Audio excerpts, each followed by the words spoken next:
الانفجار الثاني وانفجارات كبيرة وهائلة، وربما هذا ما أشار له المسؤولون العسكريون.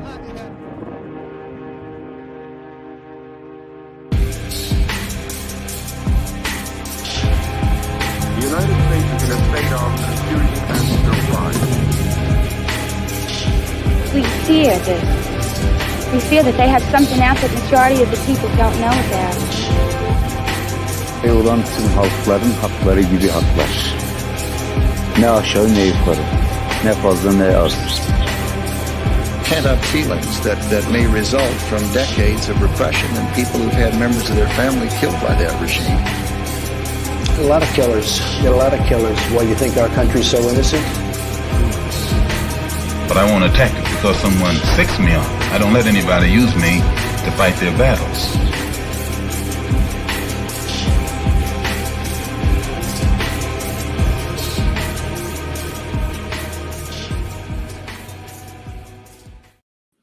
Hello and welcome to Varn Blog, and today we will be talking in about 5 to 10 minutes to Dr. Harun Yilmaz, a specialist on nationalism, national identities, and the specific history of the national question in the USSR, particularly under Stalin.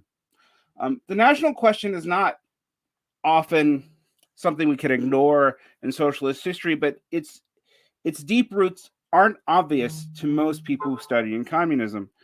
After all, Marx and Engels' writing on national liberation was inconsistent and rather ad hoc. The full articulation of the question really comes most clearly articulated actually as late as 1907, when the Austrian Marxist Otto Bahr writes Social Democracy and the Question of Nationalities, which was then responded to by Rosa Luxemburg in 1909, and then by Lenin in, I believe, 1913. But the primary text, which more or less settles the question for the Bolsheviks, is Joseph Stalin's answer, Marxism and the National Question, in 1913. And Stalin's background comes out of particular Georgian context in trying to parse the question as to what he had seen in Georgia. Now, I will let Dr. Yilmaz go into this background in more detail, but this also has to be seen in the context of European nationalism. Indeed, one of the ironies of the communist movement is going back to 1848. Often the socialists and communists were allied with nationalists.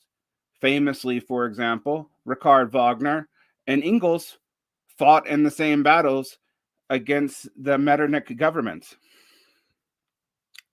The national question after that point, while not a major focus of Marx and Engels' research, and in fact, Marx would often farm out his writings on geopolitics and nationality to Engels specifically. This has come out in the recent Mega 2 research. The letters often indicate that Marx felt uncomfortable on the topic.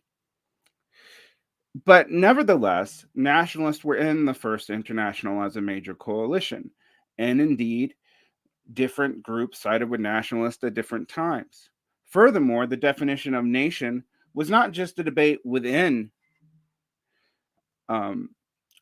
the communist and socialist world, but it was also a debate within the larger European radicalism itself. With the clear nations that we now associate with nation states Britain and France seemingly having coherence beyond any theoretical answer, but most of our modern European nations are a product of the 19th and early 20th century. To think, though, that this is just a question for Europe is to severely underestimate the reach of this debate. After all, the national question was huge in the dissolution of the Ottoman Empire. It was a major question in decolonization. It was a major debate within both Popular Front tactics in East Asia and the development of East Asian national identities. including long historical projects to draw out cultures and find cultural continuities going back thousands of years, very similar to the European project, which aimed to do the same. And in fact, in a case of out-Heroding Herod, one could even see the claim of, say, Han nationalism, of the continuity of Han culture going back 6,000 years as a way to solidify the legitimacy of the claim to legitimate nationhood, even within the socialist context. But to understand these debates, we have to know how these different groups actually framed the question of nationality. Often the way we use the terms now, particularly in American and Canadian English, nation and state are synonyms. And the idea of the nation state in the United States indicates that we too make a claim of nationhood, often saying that we are a young nation, even though we are an old constitutional country. But this can be misleading. Often we don't understand how to read the references to nations in even the early 20th century, and definitely not before. And furthermore, it misses the debates and context often key to current decolonization debates. For example, one of the key debates in the context of African literature was whether or not just the colonial language, but whether or not the colonial state, such as Nigeria, was a legitimate concept, being that it was an importation from Europe. Without understanding the specific origins in the prior century, we have a hard time parsing what is going on now. From the situation in Western China to the situation in Kazakhstan to right now as tensions mount up on the border of Ukraine. And indeed, Ukraine may be one of the places where this is one of the most live issues. After all, the historical narrative of the Tsarist Muscovy state traces the nationhood of the Rus to Kiev, not to Muscovy, not to Novgorod. And so Ukrainians' separate identity and the identity of Donbass, Crimea, etc., is actually a much more contested question than is often understood. And while this should be seen in the context of NATO and the Russian Federation economic and military competition, the framing of the question goes back to the pre-Soviet and Soviet times.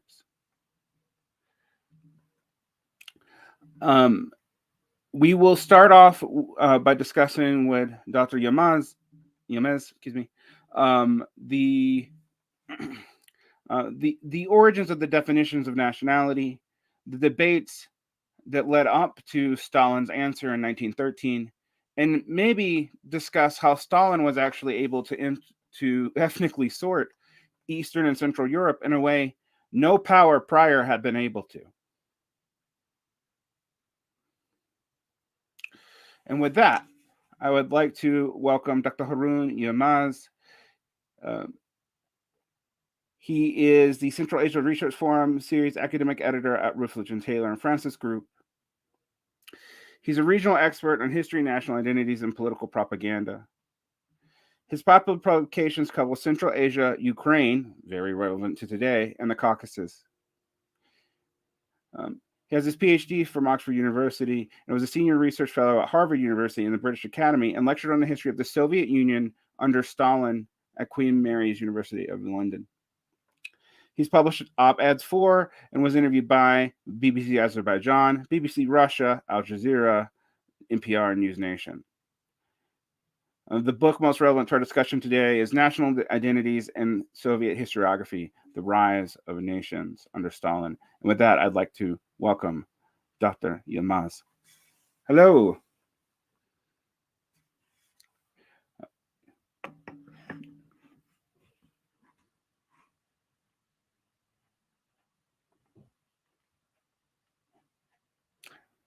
Dr. Yilmaz, you're muted.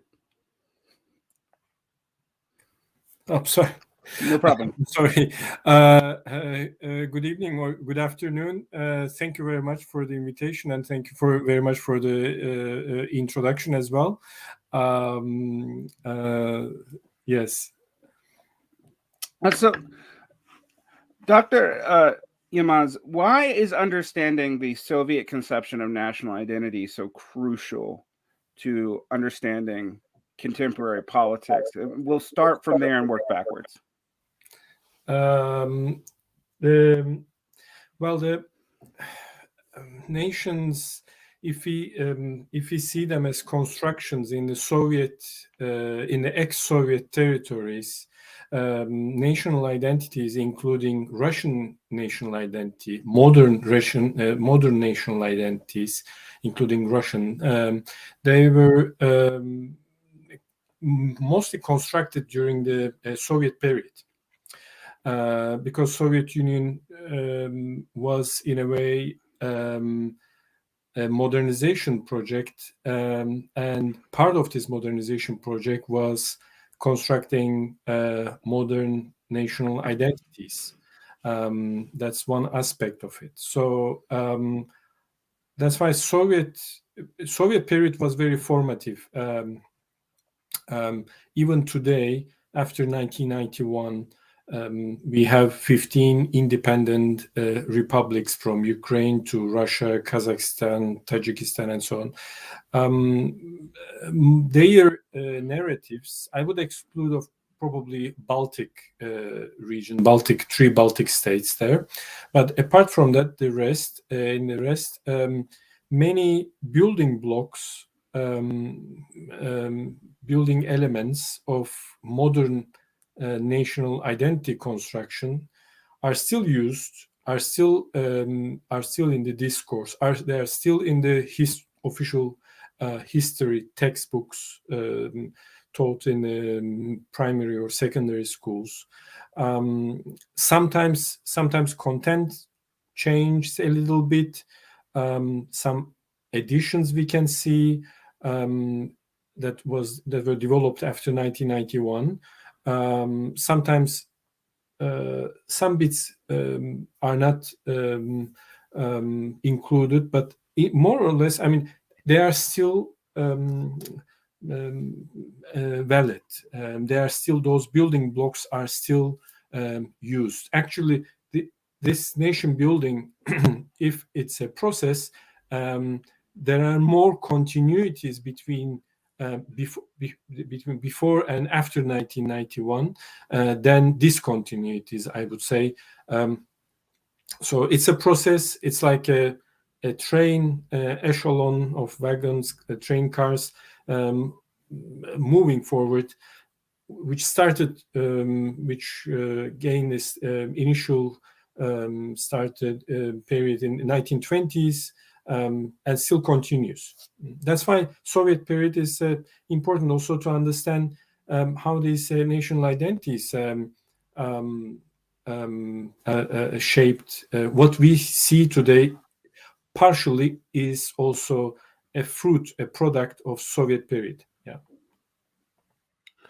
So one question that brings to mind that I'm actually a little I think some of my listeners might find surprising is that Russian identity is part of the Soviet project.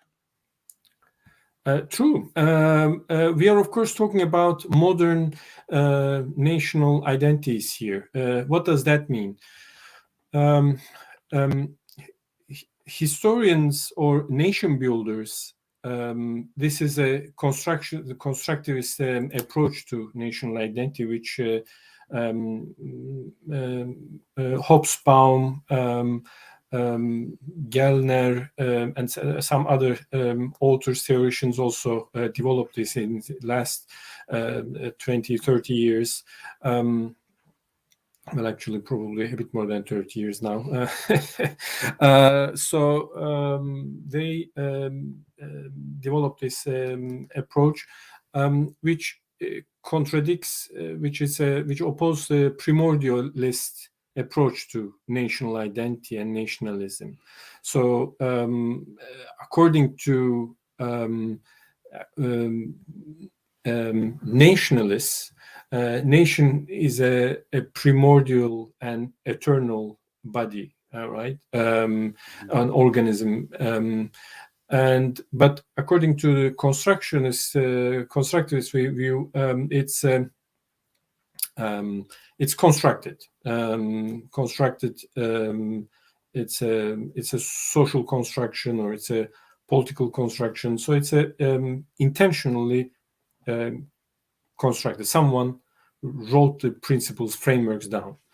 And in Russian case, that's also happened because before the revolution, before the Soviet Union, Russian national identity was very weak. And the number one reason for that, actually, there are two big reasons, probably. One is imperial identity was occupying leading the discourse, right? The imperial identity, which is very similar to, for instance, in Britain, British identity, initially imperial. Now there's no empire, but more like, let's say, there's still a monarchy. So Queen is the embodiment of that identity, actually. Queen Elizabeth II now. So because the British identity is strong, we have weaker English identity, an ethno-linguistic identity, a modern ethno-linguistic identity, because British identity, in a way, occupies most of the space. There's not much space left to English identity. What happens is, of course, because the Scottish national identity gains more and more ground and becomes stronger, there is a reaction to that from the English side, English identity, and that also pushes British identity gradually to the corner. That an umbrella imperial identity is in a way gradually pushed back by these ethno-linguistic identities. But this is a long process in Britain. Now, if you go back to Russia, beginning of the 20th century, Russian imperial identity was very strong. So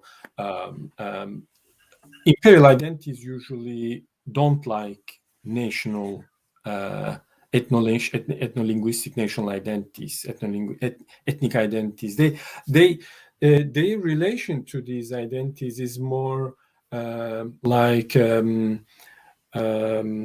as between the monarch, ruler, and the subject.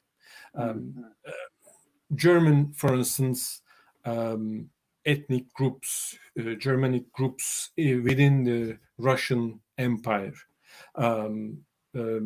they had good relations with the monarch, with the imperial authority. That's why they were not considered as an enemy or an alien body within the imperial polity. There were many German generals, German bureaucrats, German aristocrats. Baltic region, because was one of those a source of German. The German elites of Baltic region integrated gradually into the imperial court, and they became also senior bureaucrats, military and civil bureaucracy, part of military and civil bureaucracy. And also Germans, for instance, intentionally were settled in different areas in the Caucasus, in Central Asia, in Ukraine. There were different and Volga region. You could find German villages, towns, German populations all around the Russian Empire. Intentionally, they were settled there because they were seen as the agents of the empire.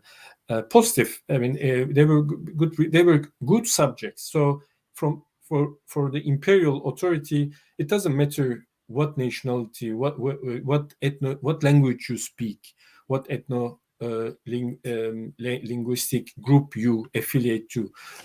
It really doesn't matter. In imperial logic, you are either a good subject, you are part of the system, or you are not.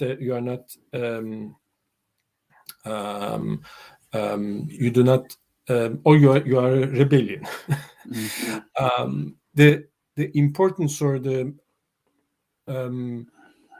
you see, the importance of ethnicities in an imperial structure does not come from their ethno-linguistic identity, or a cultural identity per se. It comes from their loyalty, their importance. So Russian modern national identity, if you go back to Russian modern national identity, was also a bourgeois identity. It was just an infant, at an infant stage, let's say. People in villages, towns, they would either define themselves as members of Russian Orthodox Church, the good and the right believers, and other people would be like infidels, aliens, or they would define themselves by regional identities. Like if they're from Siberia, if they're from Volga region, if they're from a particular city, from Kazan, from Moscow, cities, especially regions. They were dominant identity, or religious, more universal religious identities, but not ethno-linguistic definitions. And they were, of course, considered themselves as good subjects of the Tsar. And Tsar was the father, omnipotent Tsar, and they were the children. And Tsar had the obligation to look after them. So that was it. A more like a pre-modern, I would say pre-capitalist also identity.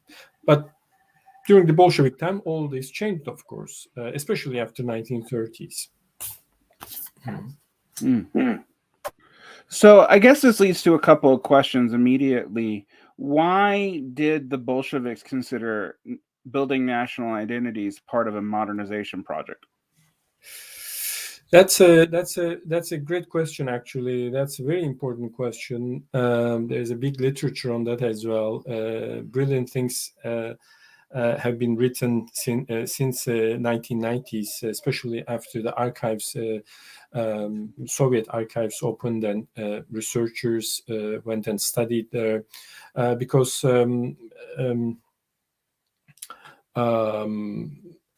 before that, the perception of Soviet Union was in especially American literature, academic literature, was the depiction was so what's the difference? There's no difference between the Russian Empire and Soviet Union. It's just a something painted with red paint, and it's just it's not sincere. It's another empire replacing the previous one. This internationalism, Marxism, is just a facade, just to. It's a trick. Russia is again the same Russia. It's a prison of nations. That was the discourse. It's a colonial empire, sucking the blood of non-Russians, suppressing them. Now we have more nuanced understanding of it, and much better understanding of it. Now, that's first I wanted to say that about the Soviet Union. The second thing is, as you mentioned, why it was important for them, for the Bolsheviks, to build to promote separate modern national identities. Through the Soviets, the Bolsheviks heavily invested in the equality of ethnic and national identities and protected differences. I mean, this was especially true with the titular nations of Union republics after 1936. The one important thing to know is, although we have this 70 years of more than 70 years of Soviet period, that's not a homogeneous period. It's a very intensive period. There are different policies. Constantly, every decade, every 10, 15 years, something changed, new developments. So there's not a constant,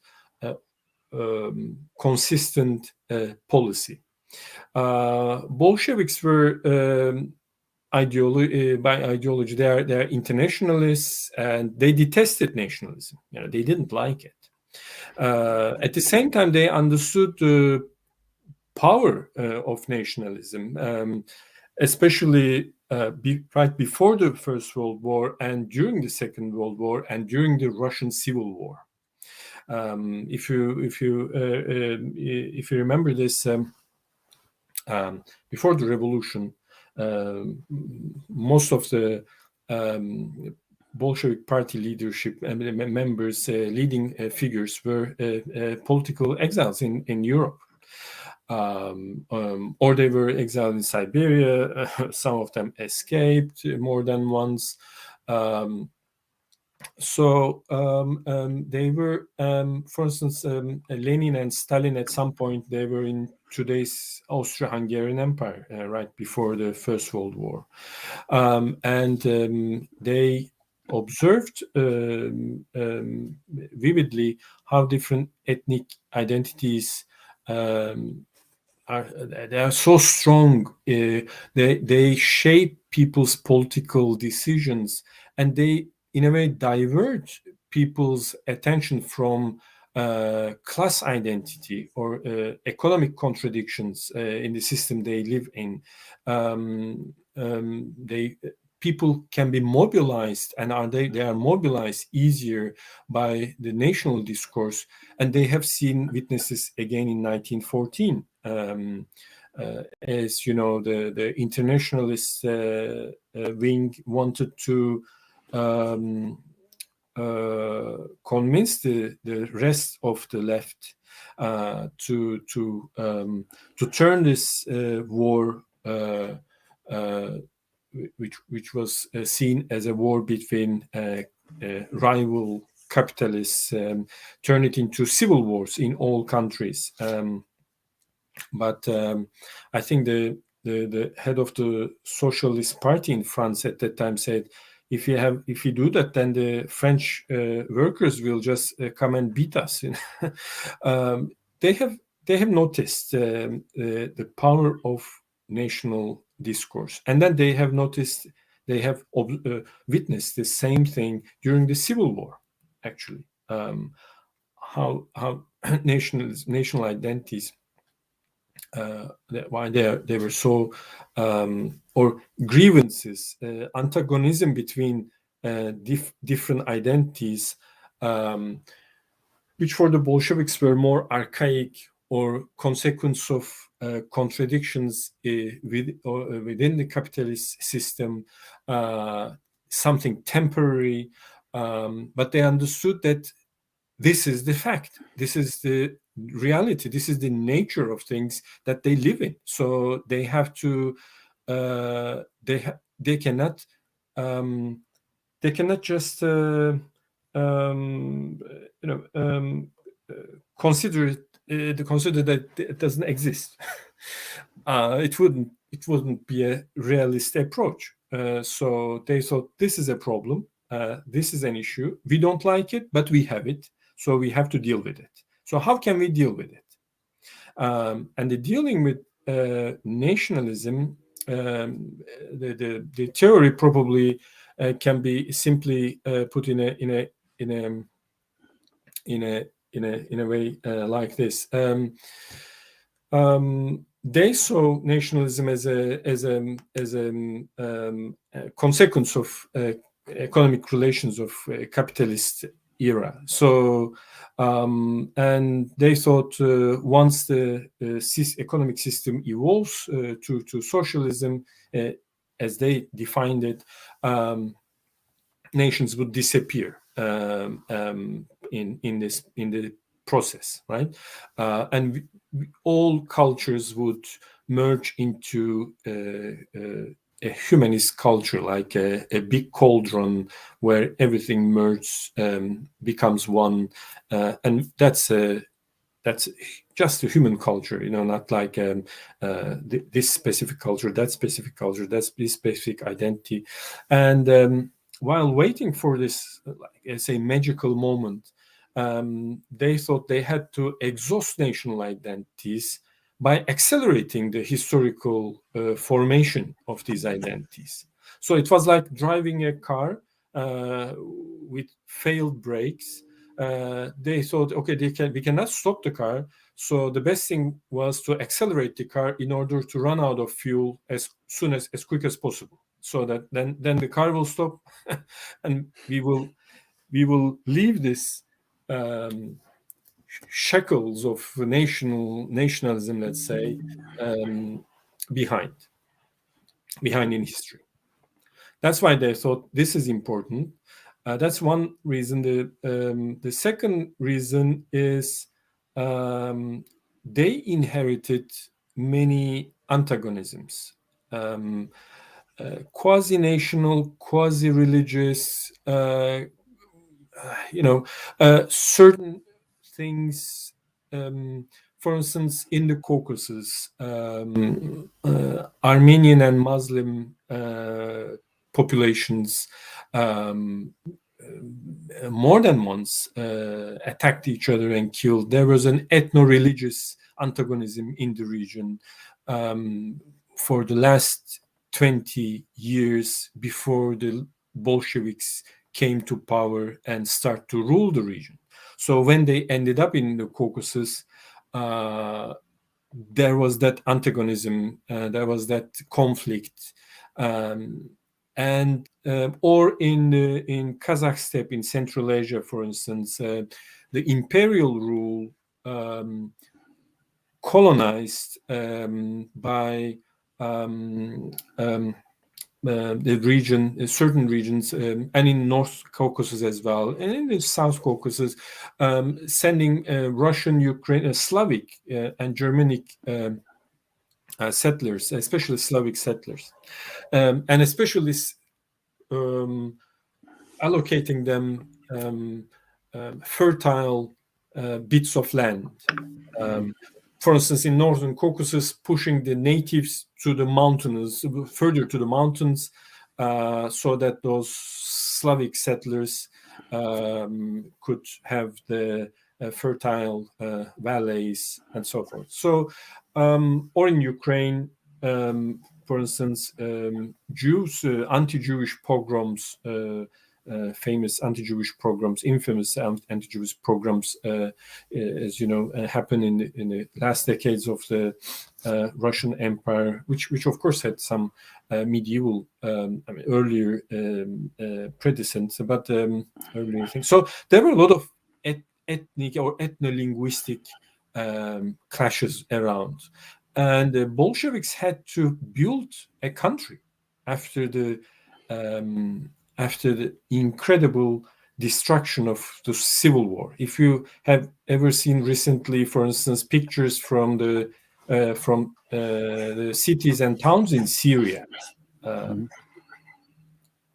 there's not a single building which was not hit by an artillery or tanks, or without bullet holes on the facade of the building. So many Russian cities were in that state, including Petersburg and Moscow. So they had to rebuild the country, and not only that, it was not sufficient. They had to catch the economic level of the developed capitalist countries and surpass that. They had the plan was to build Soviet economy, a productive economy that would surpass Switzerland, England, or the United States. But how can you do that if people are constantly killing each other? An Armenian engineer and a Muslim accountant and a Jewish, a Jewish, let's say, manager. So how they can work together in a dam construction or in a steel mill construction or in a railway construction, railroad construction, if they hate each other. So you need to establish a sense of peace and tranquility. And you cannot do this by just you have to recognize identities and you have to give to those identities something, satisfy those identities. Otherwise, they can be also against the authority, you see. And they start to see Soviet rule as another suppressive Russian rule. So you see, there are many factors like this. In reality, when they start to rule the country, they understood this. And there was the last bit I want to say, there was, of course, a big resistance. Part of the party, Russians, ethnically Russians, I mean, some of them could not grasp this. They couldn't understand this, these needs. And for instance, in Ukrainian national identity, Belarusian national identity, when those things were discussed, they thought that these are artificial constructions, German conspiracy, because in 1918, when the German army moved forward, they were ended up in today's Ukraine, and they supported Ukrainian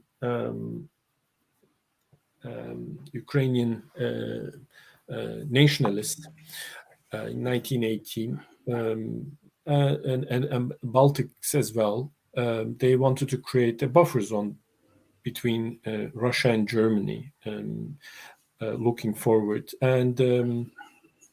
And the party, many Russians thought that these things are a German conspiracy, and we shouldn't take these things seriously. But there's a section in, and actually Stalin was, as you mentioned, was the number one expert on these issues. And in his report, I think it was in 1920 or 21 Party Congress, it's online, easy to find, he addresses to these ethnic Russian party members. He says, you are not right, because 20, 30 years ago, Prague was a German city, Riga was a German city, Vilnius. I mean, he refers to Eastern European cities where Germans, Jews, and mostly lived in the middle of the Slavic, mostly, for instance, in Czechoslovakia, in the middle of Slavic peasant sea. Those cities were like islands of urban islands where people talk different languages, mostly Germanic, but now it's evolving. He said, this is not the case anymore. So we have now a strong Czech, we have now a strong Lithuanian identity, and so on. So he said, this will happen also with Ukraine. This will happen also with Belarus. This is how the river of history, like the time, and this is the spirit of the time. So we cannot deny it. We cannot close our eyes. On the contrary, we have to be proactive. We have to do something. We cannot push this back, because then it will overcome. I mean, it will just push aside us. So he said that's not a German conspiracy. This is part of historical evolution. This is a process. We have to develop policies accordingly instead of denying it, refusing it. We should accept and adjust ourselves accordingly. So before we get to modern national identities in Ukraine and a few other split-offs that the Soviets had trouble dealing with, I wanted to ask you specifically about Stalin, because I find there's two separate contexts for Stalin's 1913 work that I find fascinating.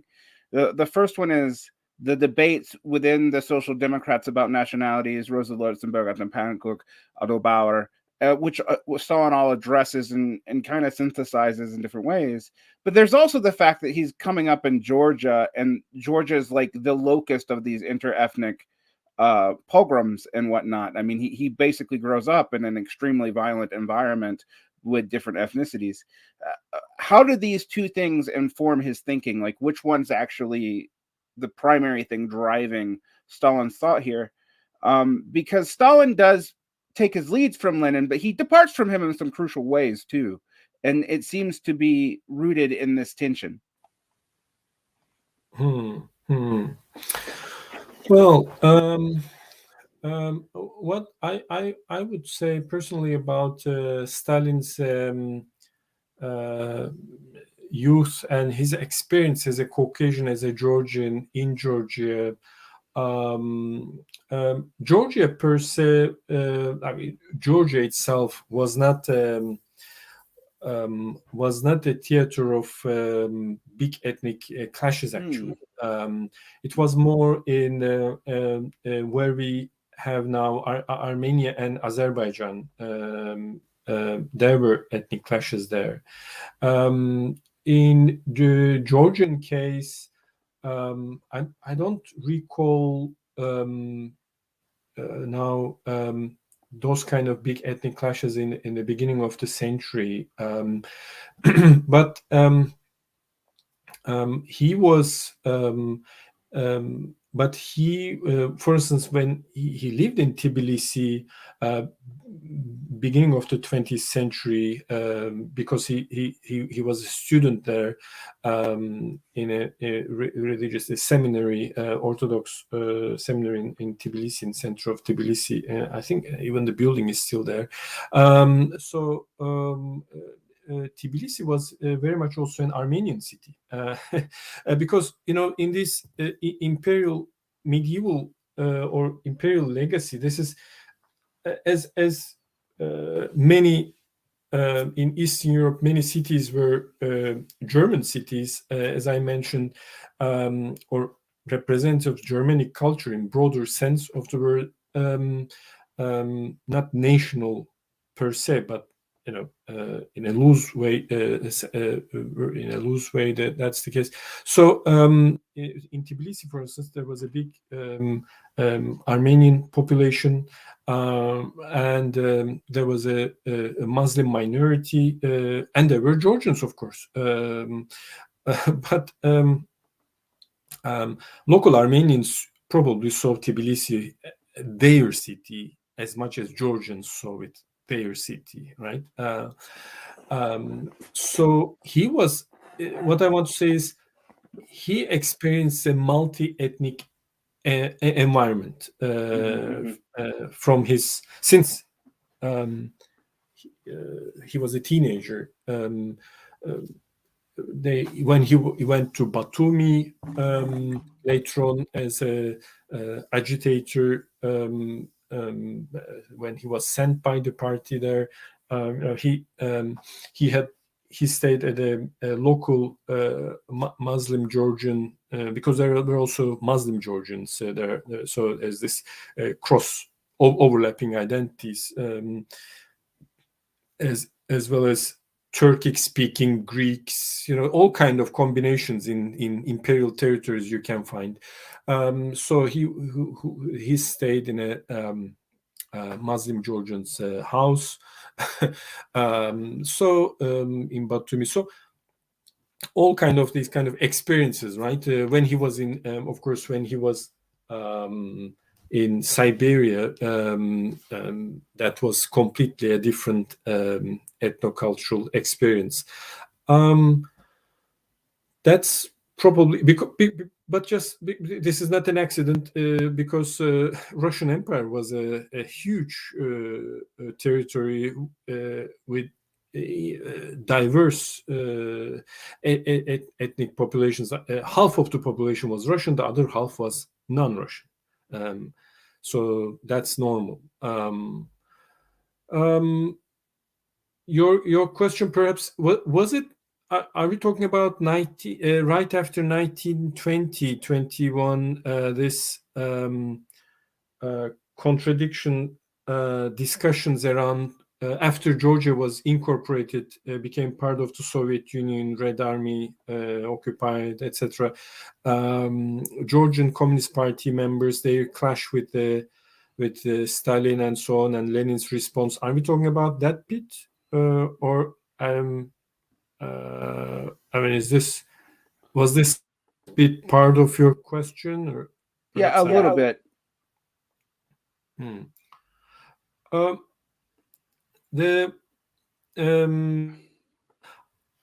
Lenin, I think, was more, in a sense, optimist and tolerant when it came to national identities. That his concern was the dominance of Russian identity within the new state.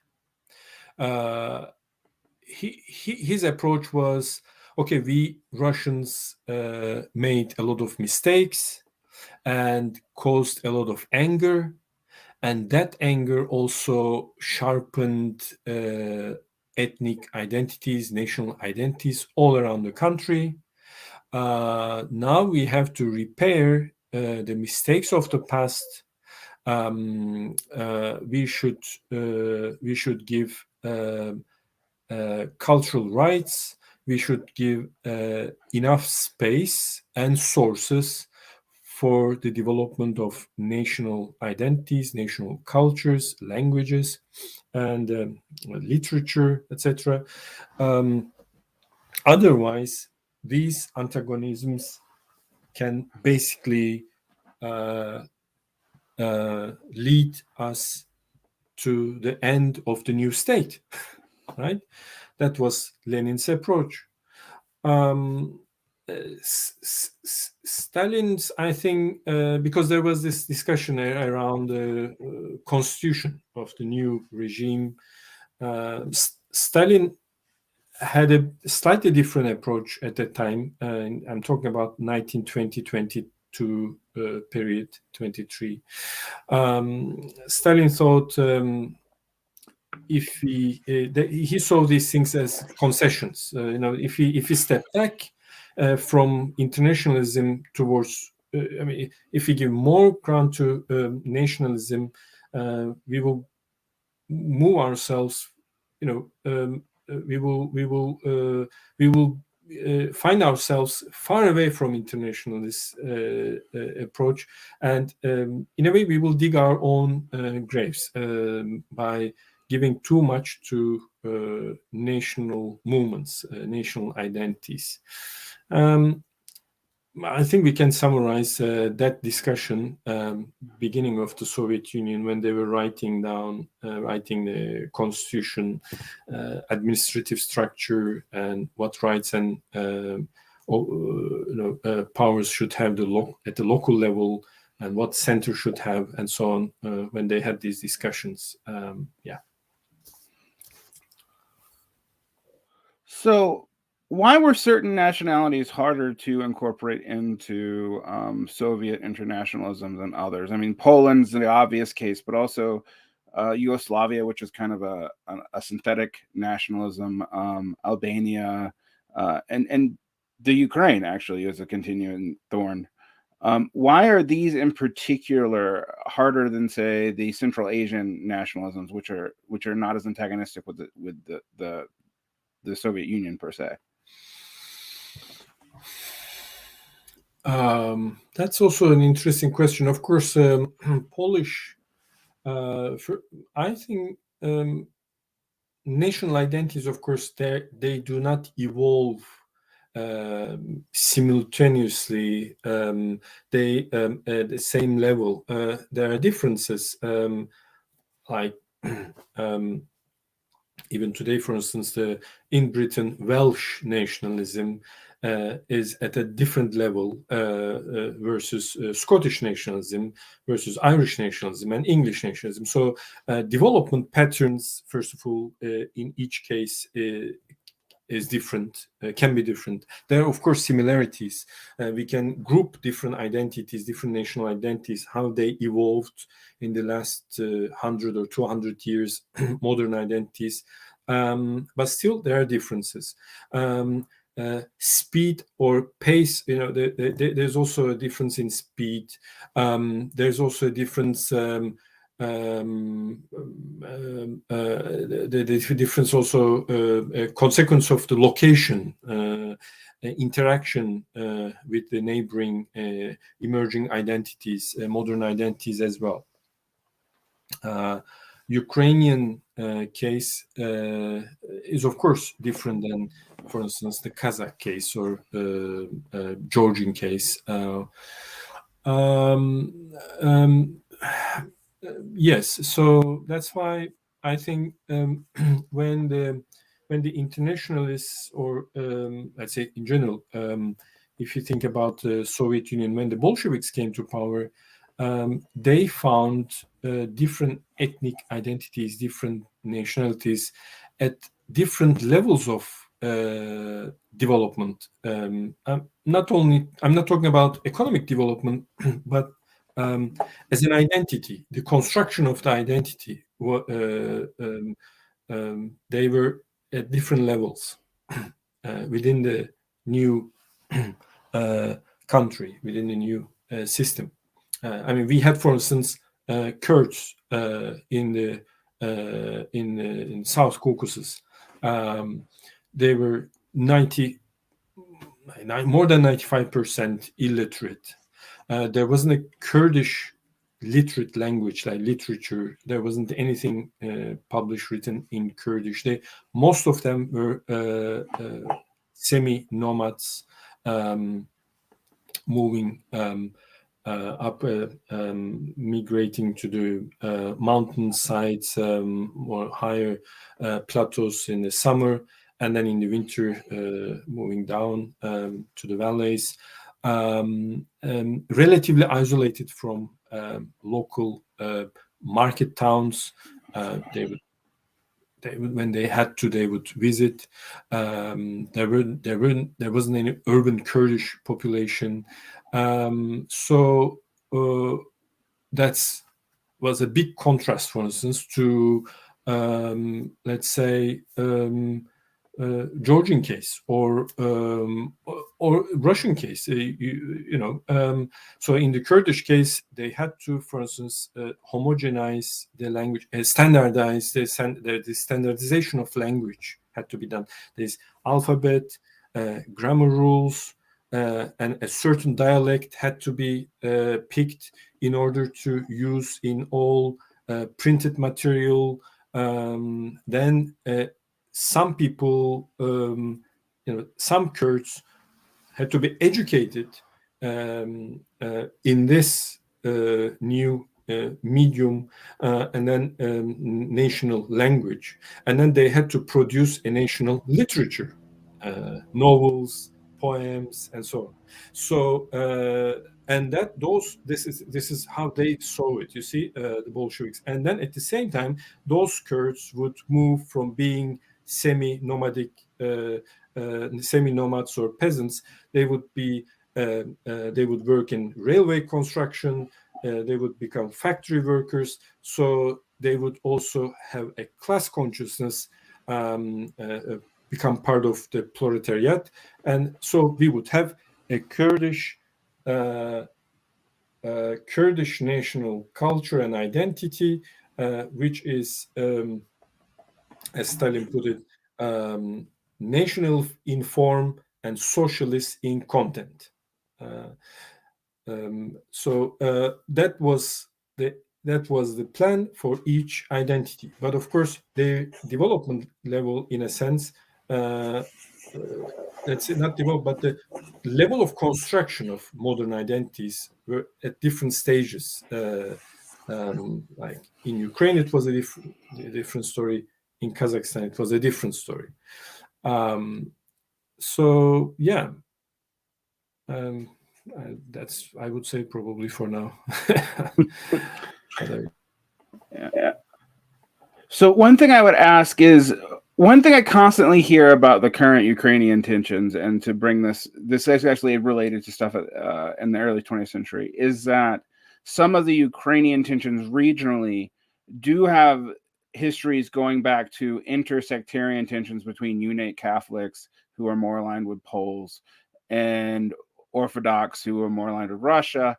But I've always found this explanation kind of an overstatement as for contemporary problems, and that didn't seem to be a huge factor in the Soviet context. Was that just because of the general suppression of religion, or is that explanation kind of overstated? Well, in Ukraine, the Orthodox Church is a big chunk of the population is Orthodox, not Greek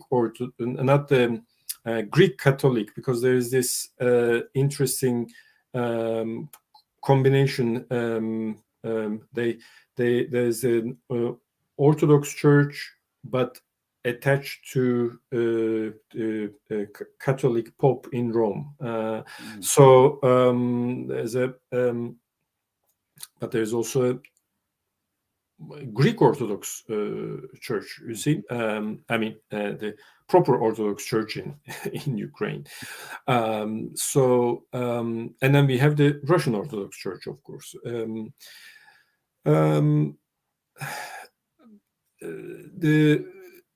Here the Ukrainian case is an interesting case, of course. Ukraine historically, I can perhaps give a little bit background about what Ukraine is.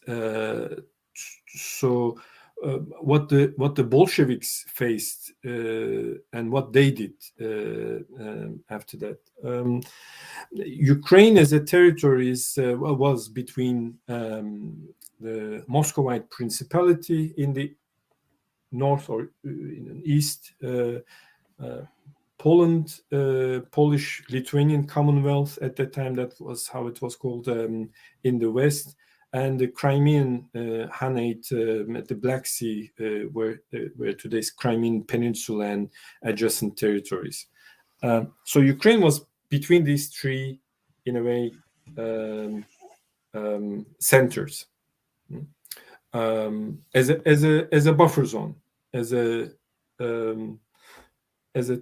buffer zone between these three centers of power. And gradually, at first, the Polish-Lithuanian side expanded from 13th century to, into 17th century.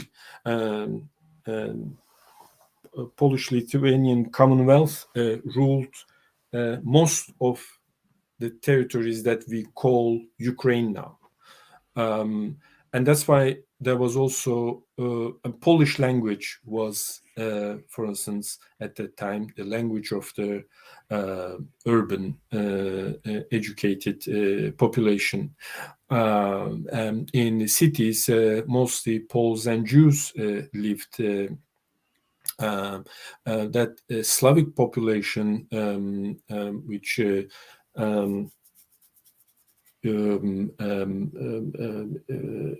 which spoke like this Ukrainian language, as we call it now, where they were mostly peasants in the countryside, and these Cossacks more non-serfs, let's say, people, villagers who are not attached to land. Most of them were also mercenaries. So that was kind of an income for them. They were either mostly used by the Polish-Lithuanian Commonwealth to protect the borderland from the Tatars, Crimean Khanate in the south, or in the east, Muscovite Principality. Then in the 17th century, things changed.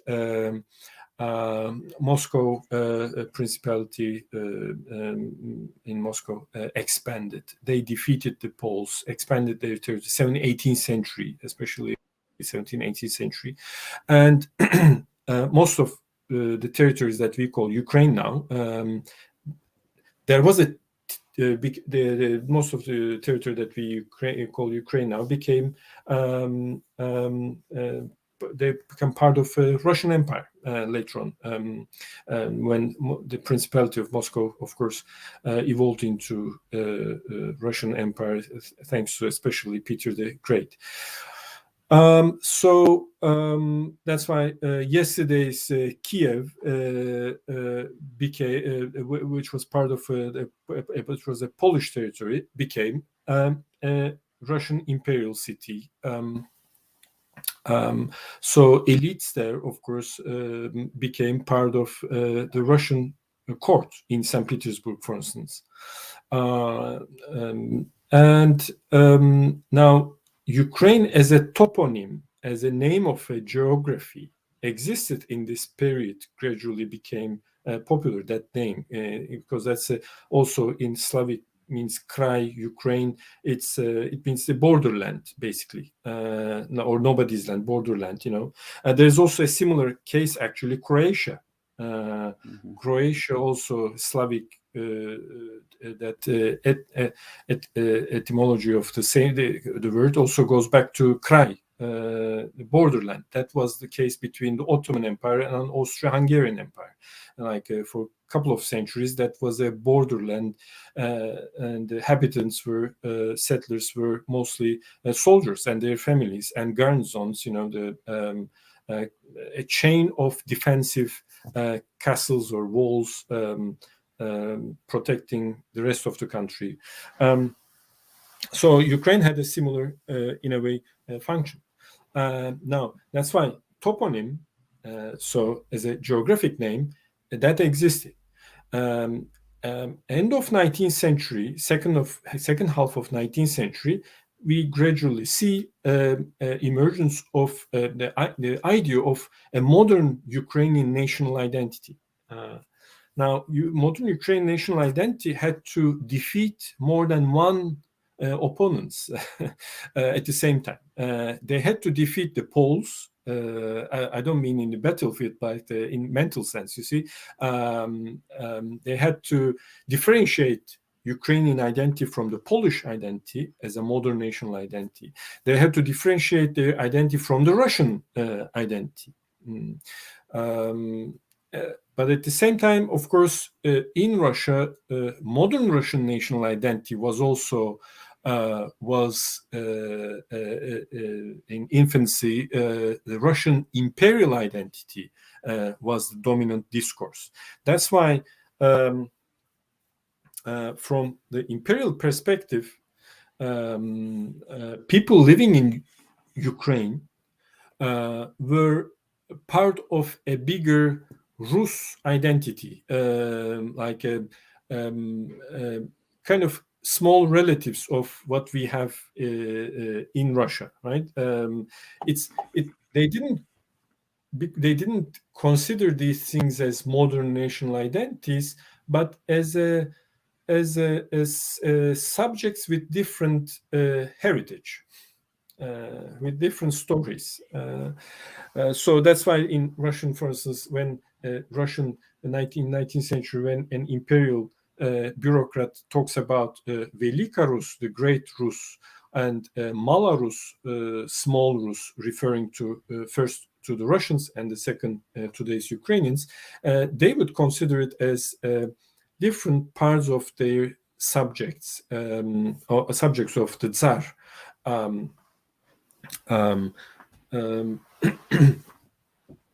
With some slight differences, let's say. But Ukrainian, of course, modern national identity had to fight against this in order to open enough space, turning to Poles, saying that, no, we are not Russified Poles, we are Ukrainians. And then turning to the Russians, no, we are not Policified Russians, we have a different identity. And that was in 1880s, 1890s, and the beginning of 20th century. There were historians, linguists who developed this articulated this modern national identity. And sometimes they had favorable conditions as well. Why? Russian imperial authorities, they saw this local, for them, this local, like the emergence of this differentiation of Ukrainians, this local elites, intelligentsia discussing these things. They saw it they saw something they could use, for instance, against the Poles. That's why if you go to Kiev, there's a famous monument there, monument of Bogdan Khmelnytsky. Khmelnytsky was a Cossack leader who fought against the Poles in the 17th century. He had a Cossack army. Russian authorities installed a huge monument, statue of Khmelnytsky, and in the original design of that, there's a horse and then Khmelnytsky, with a bulba, or Khmelnytsky mounted horse and with a bulb, like a stick, with a small sphere at the end of the ship that symbolize the hetmanship, or the leadership, chieftainship of Cossacks. I think is pointing westwards towards the Poles. And for the Russian imperial authorities, Khmelnytsky was the symbol of Orthodox belief against the Catholic belief, symbol of Rus in a broader sense of the term, historical heritage of Rus against the Poles. And it was very convenient to promote Khmelnytsky because they already, a couple of years back, experienced the Polish uprising against the Russian imperial order in Warsaw. So they promoted that Khmelnytsky, for instance, as an anti-Polish figure, and he was an anti-Polish figure. And he was actually a very anti-Semitic figure as well in the 17th century. The Jewish chronicles we have explain in detail how dreadful that period was for the Jews. And that's why in the original PTV, we don't have the picture of Khmelnytsky monument there in Kiev. In the original design,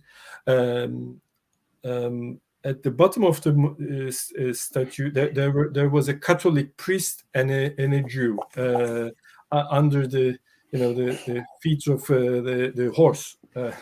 But later on, either the money was not enough to do the whole thing, or it looked a bit too much controversial. There are different theories. They only have the horse and the Khmelnytsky, but not the Catholic priest and the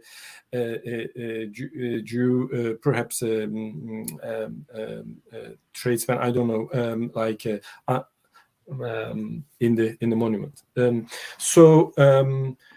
Again, in Austro-Hungarian Empire, part of Ukraine was under the jurisdiction of Austro-Hungarian Empire, Galicia, in today's Lvov or Lviv, and that's the major city in that region.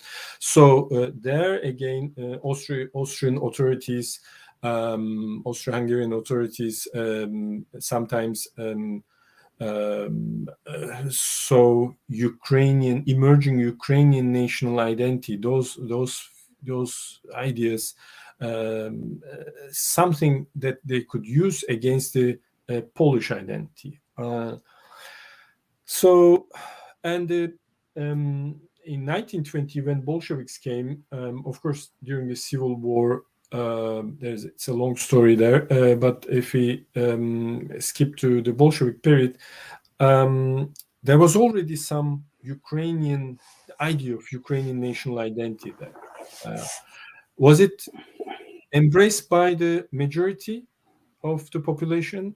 Well, that's questionable, because there is, for instance, a British intelligence reports where ordinary villagers in Ukraine at that time would name themselves as like nashi, like kind of ours. This is who we are, like, or Orthodox Church members, you see, and Russians as Moskalu, like Moscovian. These vagueness in pre-modern period, the absence of national self-identification in an isolated villages. They would go once a month to the city, and they would see Russians or Jews or Poles in the city center, and then they would sell what they wanted to sell, potatoes, apples, whatever, fresh meat, and then buy what they wanted, mostly industrial stuff, and then they would go back to their village. So in 1920s, of course, this changed. There was a massive Ukrainization in the Soviet Ukraine. To the extent that even some Ukrainian nationalist exiles in Poland, they prefer to go back to Soviet Union instead of staying in Poland or somewhere else. In 1930s, this changed dramatically. There was a suppression. There was an artificial famine, which caused millions of Ukrainians perished. That in 1932, which is in Ukrainian they call it a Holodomor, and rightly so. It was an awful period. Millions died in Ukraine, but not only in Ukraine, in Russia and in Kazakhstan also, because of collectivization, because of forced collectivization in 1931-32, and wrong decisions and bad decisions of the party leadership, and that year the climate was not, the weather was not good, so they couldn't have also enough grain, but everything overlapped, this forced collectivization and bad decisions of party elite in Moscow. I would say Stalin probably as a leading figure in this context, caused this huge catastrophe. Millions died, millions of Ukrainians. So you see, there's an interesting pattern in Ukrainian Soviet case. Ukrainian Soviet Republic, Ukrainian Ukraine, in a way, at the same time, benefited from the Soviet experience and also, how should I say it, experienced, I don't know, experienced some dreadful consequences as well. Like today's Ukraine, for instance, consists of different elements. This Western Ukraine historically was more under the influence of Poland, later on Austro-Hungarian Imperial rule. And Lvov is the capital of that region. Lvov, before the Second World War, was a Polish city, basically. It wasn't a Ukrainian city. And there were sections in Western Ukraine, complete Polish, in population, ethnically. And Ukrainian nationalists dreamed of uniting Ukraine. All nationalists have this greater something, greater Serbia, greater Bulgaria, greater, I don't know, Arabia, greater Germany. Everyone has a greater version of their fatherland, right? So uniting these different territories, which ended up in an unfortunate moment in history, under the ruled by foreign alien forces.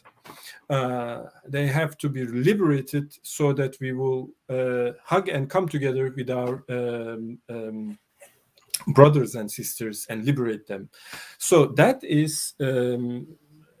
was, of course, an important theme in Ukrainian nationalism. And funny enough, the Red Army did this. They took the Western Ukraine, or at that time Eastern Poland, from Poland, and that bit became part of Soviet Ukraine. And then they took northern Bukovina from Romania, again another chunk which Ukrainians dreamed of uniting with these bits. And then they took Carpathian Rus, Carpathian Rus. There's a small, tiny territory which was during the interwar period part of Czechoslovakia. Then the Nazi Germany gave it to Hungary, and then because there's a Hungarian, ethnically Hungarian territory, very very much, Uzhgorod is the regional capital there. So the Soviets also added to this territory as well to Ukrainian Soviet Socialist Republic. If we consider the French example of First, Second, Third, Fourth Republic, we can actually name Ukrainian Soviet Republic as the second republic, because there was a first republic 1918 period, 1918. So the second, let's say, Socialist or Soviet Republic of Ukraine expanded to the limits, more or less, where Ukrainian nationalists dreamed, but they did not have army. They dreamed, but they did not have peasants with them, because the nationalization, building, construction of the identity was in 1920 was absent. That it was not completed. I mean, there was this intellectual elites talking about this, some men of literature discussing, writing, publishing, but that had perhaps resonance among the 10% of the population. If we exaggerate, 20%. The rest was peasant masses. They were not active agents in the sense of national awakening, let's say, as nationalists would name it. So, and then the Crimea in 1950s, although it wasn't ethnically Ukrainian, historically it wasn't part of Ukraine. The central authorities in the Soviet Union wanted to give this territory to Ukrainian Soviet Republic, because nobody, of course, in 1950s thought that one day these borders will become internal borders between Union republics, would turn into international republics, and each republic would be an independent republic. And if you ask this to Khrushchev, the first party secretary at that time, he would say, are you crazy? Soviet Union will last for centuries, probably, right? So, yeah. How much of the current situation is due to the particular way in which the Soviet Union and its satellite states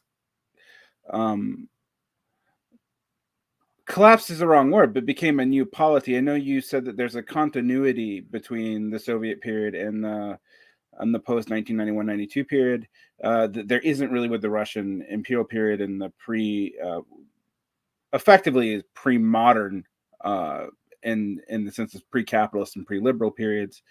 But it seems like Yugoslavia, Ukraine is an area where this was never completely worked out. Ukraine, perhaps in Yugoslavian case, perhaps a bit like Macedonia or Bosnia, where there's this identity emerged, but not crystallized till the end. I'm not talking right now, but like in the process of 20th century, we have this crystallization, gradually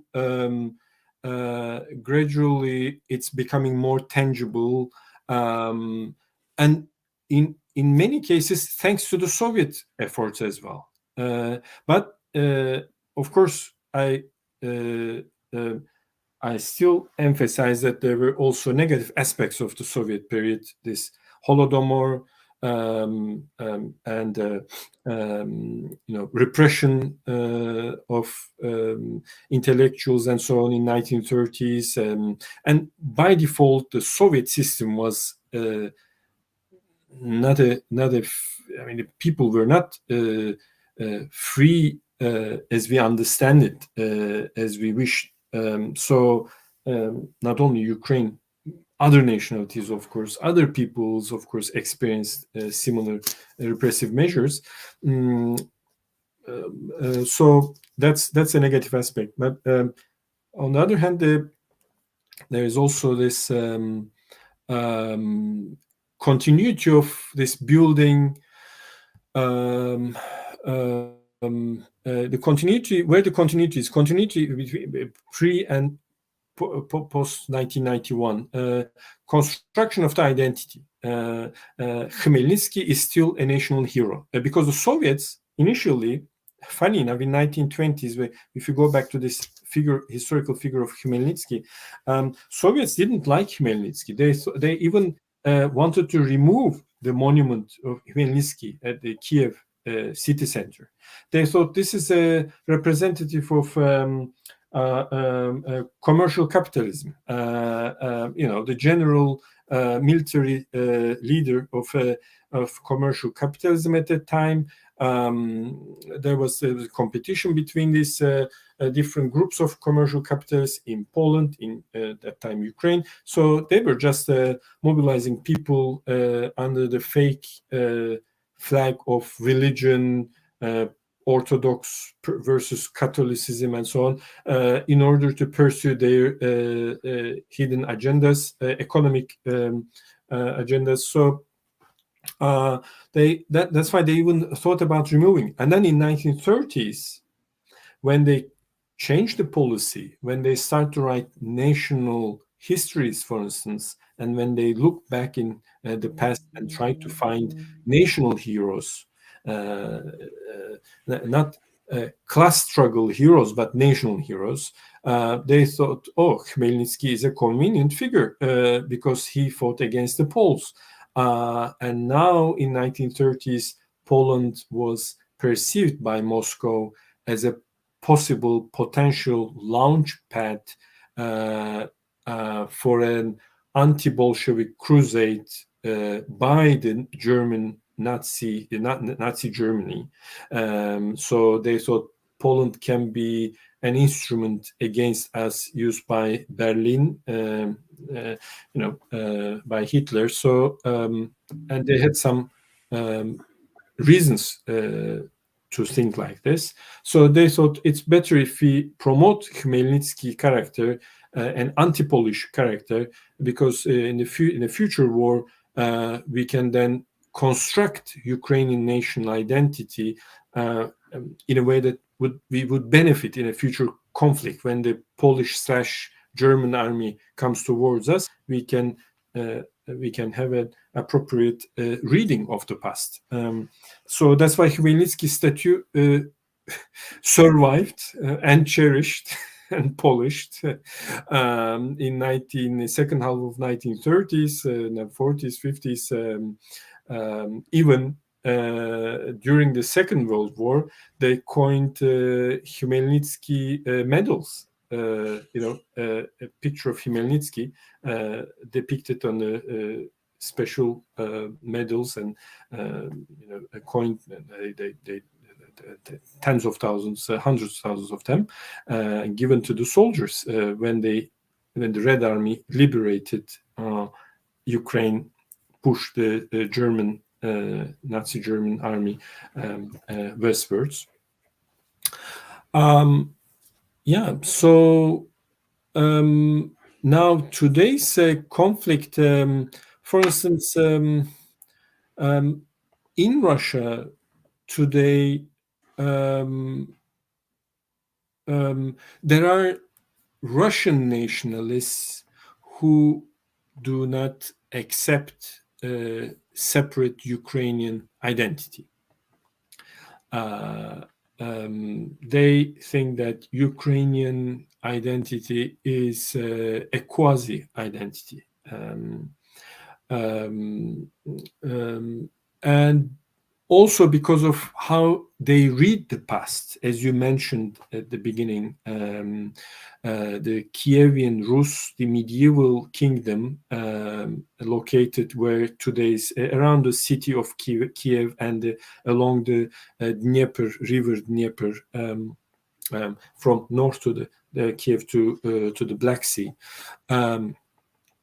Which was a trade corridor from Baltic Sea to the Black Sea and Constantinople in the south to Eastern Roman Empire, Byzantine Empire, and so on. So Kievan Rus was in a way a trade post, commercial stopping point for the merchants from north to south, from south to the north, and they benefited from this and they expanded their territory. So this Kievan Rus as a medieval state, medieval principality in the 11th, 12th, 13th centuries until the Mongols arrived. It's a dispute. Why? Because there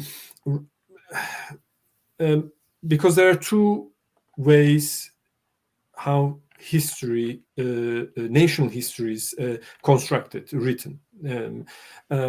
Russian side sees Kievan Rus as a first Russian state, and Ukrainians also see Kievan Rus as their first Ukrainian state. So there is one past, but there are two different interpretations of the past, i.e., there are two histories.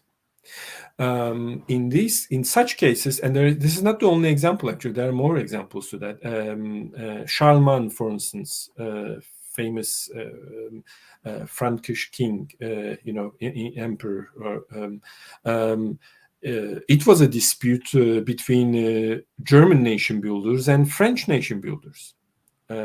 Is it a French leader or is it a German leader? You see, or Vikings, who are they? Should the Danish nationalists be proud of Vikings, or the Swedish or Norwegians should consider their early ancestors who conquered half of Europe, and everyone trembled and they shook everyone in their boots, everyone from the chronicles in northern England, in York, to Paris, the monasteries around Paris, or even in Constantinople, in today's Istanbul, in Byzantine records, you can find Vikings or Normans, Norsemen. They appear, they ransack, kill, enslave, and go. So, so this is a brilliant building block element to add to your romantic nationalist narrative. So who's going to be the owner of this? Which Scandinavian country? Even there was some even at some point, I think British monarchy or Germans. I mean, there were a lot of contesting polities trying to grasp and nationalize the past and take the Vikings into their narrative. So Kievan Rus is something like this. It's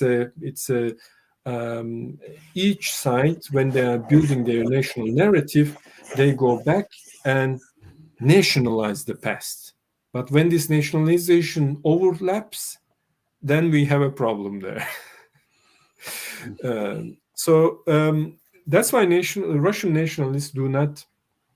Some Russian nationalists do not accept Ukraine as a separate entity, as a separate national identity, because they say this is where we come from. I mean, where the Ukrainians are. They were influenced by Germans or Poles. That's why their language, of course, in time changed. We speak slightly a different language. But if we concentrate a bit, we can understand what they say. So they are not like alien, they are two branches of a big tree.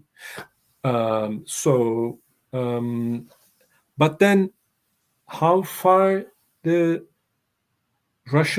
contemporary Russian state, Russian elites, politicians, including Vladimir Putin and the president of Russia, Russian Federation, how far they accept this rhetoric, how far they believe in this, that's another question. How far they use this as an perhaps instrument to mobilize people in Russia, that's another question. That's a big question, I think. So that is probably as good a place as any to end off here. I know that doesn't answer all the questions that people might want answered about the contemporary situation. When we scheduled this call initially, we had no idea that this would accelerate right now, although it seems like many of these issues have been coming to the head as of late. One can also look at the situation in Kazakhstan. So I'd like to thank Dr. Yilmaz for coming on today. I would ask you, are there any books or anything other than your own, of course, that you would suggest people read for understanding the current situation? Well, I would suggest, my work, I wouldn't consider it as a number one thing to read. There are much better, I think, scholars than me. Terry Martin is I think is a great scholar. If if any of our listeners, audience, member of audience, want to know more about the Soviet experience of national identities, the Affirmative Action Empire, Terry Martin's Affirmative Action Empire is a great book, and that's the second book, and I would probably suggest two books, is Sunni. Terry Martin is a professor at Harvard University, and I'm not sure if it still is, but head of Davies Russian Eastern European Center. It's a brilliant book, Terry Martin, Affirmative Action Empire. And Sunni, Professor Sunni, who is emeritus professor at University of Chicago and University of Michigan, Ann Arbor, University of Michigan. His book, Revenge of the Past, I think it's a shorter, more condensed Revenge of the Past. That's if not Terry Martin is heavily using archive materials and perhaps more into as a bit more specialist case, but Sunni's Revenge of the Past, I think even one might find a PDF version even on online. Revenge of the Past is a brilliant book to which summarizes the whole process from the beginning of the century, pre-Soviet period, Soviet period, and post-Soviet period as well. It's a very condensed but very useful, very let's say enlightening book, very useful one. All right. Thank you, Dr. Yilmaz, and I'm sure my audience appreciates it, and we're going to end here today.